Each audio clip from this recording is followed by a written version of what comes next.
हे विविध प्रकारचे लाठी फिरवण्याचे प्रकार शिकवत आहेत। पाहुण्या जास्त वेळ कोण फिरवतो त्याचा पहिला नंबर, ज्याची लाठी अडकली तो हारला। टाळ्या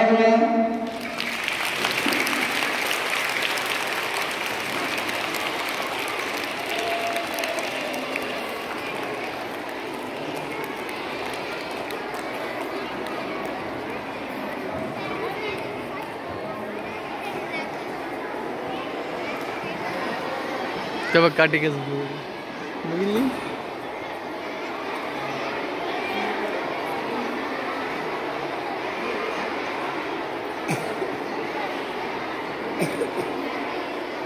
और कोणी रामनाथ